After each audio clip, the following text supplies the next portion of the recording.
اللہ تعالیٰ نے دنیا میں صرف دو گروہ بنائے ہیں، حزب اللہ اور حزب الشیطان، اور یہ دونوں ایک دوسرے کی ضد ہیں۔ اس لیے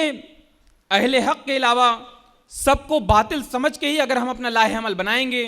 تبھی ہم جو ہے کچھ کامیابی مل سکتی۔ حق و باطل ایک کشمکش میں ہے، کانفلکٹ میں ہے، ان دونوں کے بیچ میں کوئی ملاوٹ،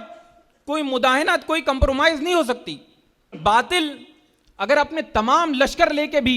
میدان میں آ جائے تب بھی اس کے لیے پسپائی اس کا مقدر ہے۔ اللہ تعالیٰ فرماتا ہے الم تر کیف ضرب اللہ مثلا کلمۃ طیبۃ کشجرۃ طیبۃ اصلھا ثابت وفرعھا فی السماء، کیا تم دیکھتے نہیں ہو کہ اللہ نے کلمہ طیبہ کو کس چیز سے مثال دی ہے؟ اس کی مثال ایسی ہے جیسے ایک اچھی ذات کا درخت جس کی جڑ زمین میں گہری جمی ہوئی ہیں اور شاخیں آسمان تک پہنچی ہوئی ہیں۔ دوسری طرف اللہ تعالیٰ باطل کی مثال کیا دیتا ہے؟ اللہ تعالیٰ کہتا ہے وَمَثَلُ كَلِمَةٍ خَبِيثَةٍ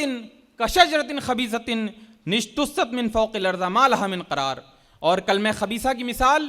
ایک بزاد درخت کی سی ہے، جھاڑ و جھنکاڑ کی سی ہے، جو زمین کی سطح سے اکھاڑ پھینکا جاتا ہے اور اس کے لیے کوئی استحکام نہیں۔ ان الباطل کان زہوقا، باطل ایک جھڑکٹا دین ہے،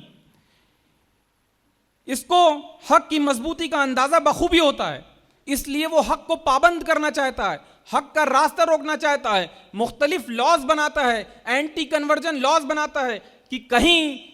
لوگ حق کا جو اخلاقی کردار ہے جو ہمارے سامنے ابھی بہت اچھے انداز سے آیا، جو لوگوں نے پیش کیا، وہ اخلاقی کردار حق کا اتنا مضبوط ہے